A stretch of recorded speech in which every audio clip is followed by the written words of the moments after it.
السلام علیکم ورحمۃ اللہ وبرکاتہ۔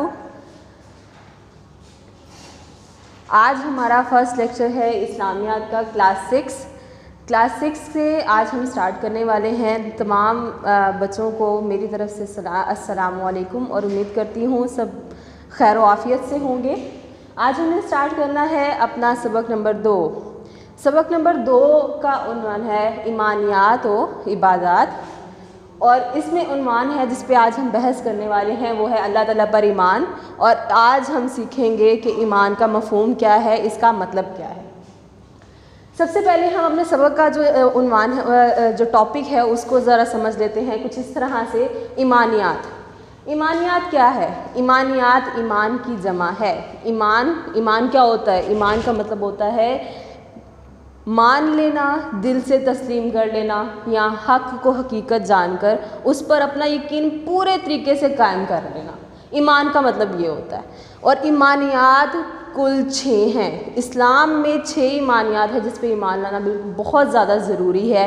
ان میں کون کون سی ایمانیات شامل ہیں؟ ان میں یہ ایمانیات شامل ہیں کہ سب سے پہلے اللہ تعالیٰ پر ایمان لانا ہے، اس کے رسولوں پر، فرشتوں پر، کتابوں پر، اچھی بری تقدیر پر، اور آخرت کے دن پر ایمان لانا ہے۔ یہ ایمانیات یہ 6 ایمان ملا کے ایمانیات بنتا ہے۔ دوسری چیز جو ہے اس باب میں وہ ہے عبادات۔ عبادت جو ہے وہ ورڈ عبد سے نکلا ہے، جس کا مطلب ہے غلامی کرنا، کہ ہم کسی ایک ایسی ذات کی غلامی کر رہے ہیں، اس کی عبادت کر رہے ہیں جو اس چیز کے لائق ہے، اور ان میں تمام عبادات شامل ہو سکتی ہیں، جیسے کہ نماز ہے، روزہ ہے، وہ سب کچھ اس میں شامل ہوگا انشاءاللہ۔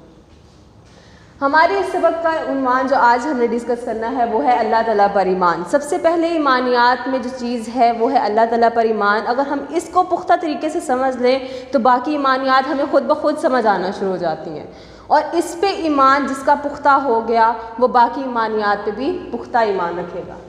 آج کا ہمارا ٹاپک سب سے پہلے سمجھنا ہے کہ ایمان کا مفہوم کیا ہے، ایمان ہوتا کیا ہے۔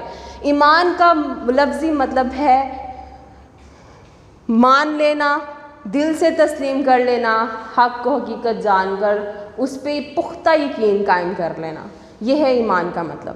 ہم سٹارٹ کرتے ہیں انشاءاللہ العزیز ایمان کا مفہوم۔ بسم اللہ الرحمن الرحیم۔ ایمان سے مراد ہے مان لینا، دل سے تسلیم کر لینا، یعنی حق کو حقیقت جان کر اس پر یقین قائم کر لینا۔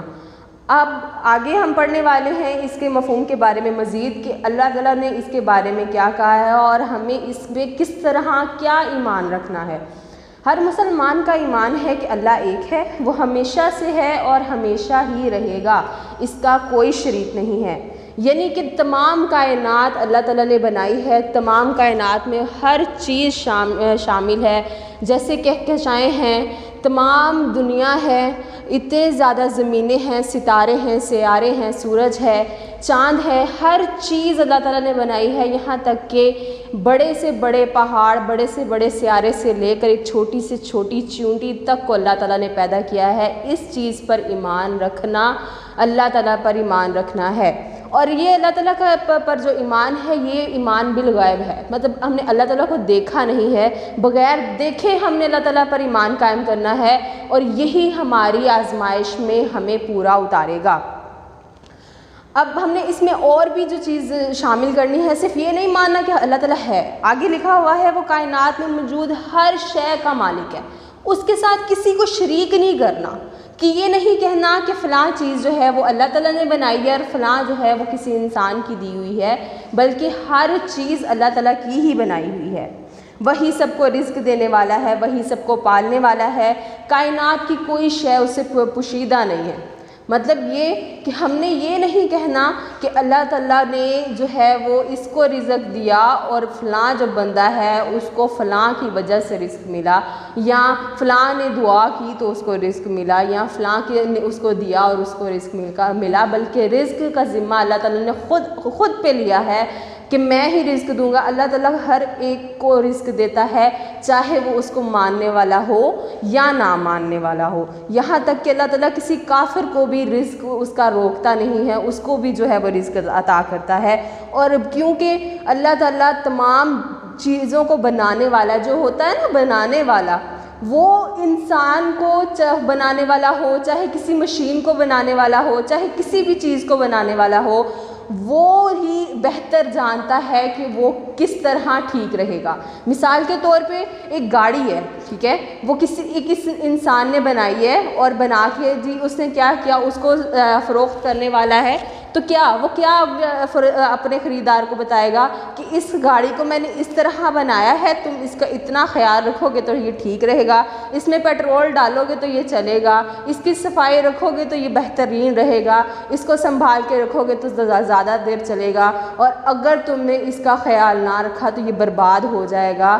یہ تمام چیزیں بنانے والا جو گاڑی کا ہے وہ بتا دیتا ہے۔ تو اللہ تعالیٰ بھی جو ہیں جس نے اس پوری کائنات کو بنایا، انسان کو بنایا، وہ یہ بھی بتاتے ہیں کہ اس کو کس طرح تم لوگوں نے سنبھال کے رکھنا ہے، کس طرح سنبھال کے رکھنا ہے، اور ہر چیز اللہ تعالیٰ جو ہے وہ جانتے ہیں۔ ایک گاڑی کے بنانے والے کو پتہ ہے کہ اس کے انجن میں کتنا جو ہے وہ کام کرنے کی صلاحیت ہے، اللہ تعالیٰ بھی جانتا ہے انسان میں کتنی صلاحیت ہے کہ وہ کیا کرے گا۔ اللہ تعالیٰ جو ہے وہ اس کے دل تک کو جانتا ہے کہ اس کے دل میں کیا چل رہا ہے۔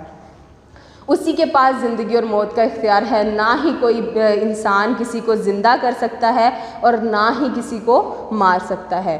جو دنیا میں بڑے بڑے فرعون گزرے ہیں جن کا یہ عقیدہ تھا، جن کا یہ خیال تھا کہ وہ خدا ہیں، وہ چاہے جو مرضی کر لیں، ان کو کوئی روکنے والا نہیں ہے، وہ بھی اس چیز سے عاری تھے کہ وہ نہ تو کسی کو پیدا کر سکتے تھے اور نہ ہی کسی کو مار سکتے تھے۔ وہ ہر عیب سے پاک ہے، اللہ تعالیٰ میں کوئی عیب نہیں ہے۔ اللہ تعالیٰ کے 99 نام اس بات کا پورا ہمیں ثبوت دیتے ہیں کہ اللہ تعالیٰ میں کوئی عیب نہیں ہے، ہر طرح سے مکمل ذات ہے اور ہر چیز پر اس کی پوری قدرت ہے، کوئی اس کی برابری کرنے والا نہیں ہے، کوئی بھی اگر چاہے تو بھی برابری نہیں کر سکتا۔ فرعون نے برابری کرنی چاہیے، اور جو بھی قارون نے، حامان، جس نے برابری کرنی چاہیے، اللہ تعالیٰ نے ان کو غرق کر دیا، ان کو تباہ و برباد کر دیا، کیونکہ اللہ تعالیٰ کا کوئی بھی شریک نہیں ہے۔ ایمان میں یہ بھی شامل ہے کہ اللہ تعالیٰ پر پورا یقین رکھا جائے کہ صرف وہی عبادت کے لائق ہے۔ اب یہ بات ہم جو ہے وہ سمجھیں گے کہ کیا بتاؤ کہ جو انسان کو پیدا کرنے والا ہے، کیا وہ زیادہ اس چیز کا لائق ہے کہ اس کی عبادت کی جائے، یا وہ زیادہ لائق ہے جس نے انسان کو پیدا ہی نہیں کیا، جو کسی بھی چیز کا مالک ہی نہیں ہے؟ کیا وہ ذات اس چیز کے قابل نہیں ہے کہ جس نے زمین و آسمان کو پیدا کیا، جس نے پہاڑوں کو، کہکشاؤں کو، سمندر کو، زمین کی خشکی کو، تری کو، ہر چیز کو پیدا کیا، اور اللہ تعالیٰ کہتے ہیں کہ ایک پتا بھی ایسا نہیں ہے جو میرے علم کے بغیر زمین پہ گرے؟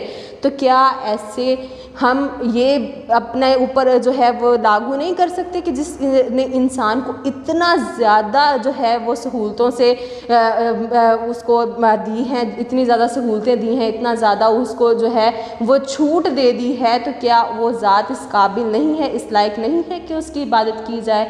بالکل وہی ذات اس چیز کی لائق بھی ہے اور قابل بھی ہے، اور یہ بھی اس چیز کے قابل ہے، اور یہ بھی ہے کہ وہ ذات ایسی ہے، سبحان ہے، پاک ہے کہ اس کے ساتھ کسی کو شریک نہ کیا جائے۔ اللہ تعالیٰ کہتے ہیں کہ میں اکیلا ہوں اور میں اے انسان تیرا رب وَإِلَٰهُكُمْ إِلَٰهٌ واحد، کہ تیرا واحد ہی معبود ہے اور کوئی بھی ایسا بندہ نہیں ہے جس کی تو عبادت کر سکے۔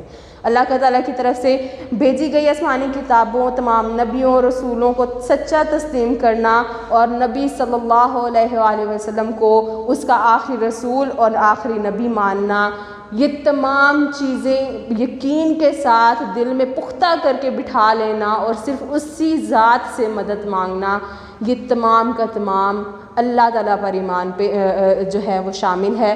اور جب تک ہم یہ چیزیں نہیں مکمل کرتے تب تک ہمارا خدا پر ایمان مکمل نہیں ہوگا۔ اور یہ بات ہمیں ہمیشہ ذہن میں رکھنی چاہیے کہ جس کا یقین اللہ تعالیٰ پہ مکمل ہے، اللہ تعالیٰ کبھی اس کو مایوس نہیں کرتے، وہ کبھی بھی مایوس نہیں ہوگا، نہ دنیا میں نہ آخرت میں۔ اللہ تعالیٰ ہمیں اس چیز کی توفیق دے کہ ہم اس پر مکمل یقین رکھیں اور اس دنیا میں بھی کامیاب ہوں اور آخرت میں بھی کامیاب ہو۔ اللہ تعالیٰ میرا اور آپ کا سب کا ایمان مکمل کرے۔ وما توفیقی الا باللہ۔ السلام علیکم ورحمۃ اللہ وبرکاتہ۔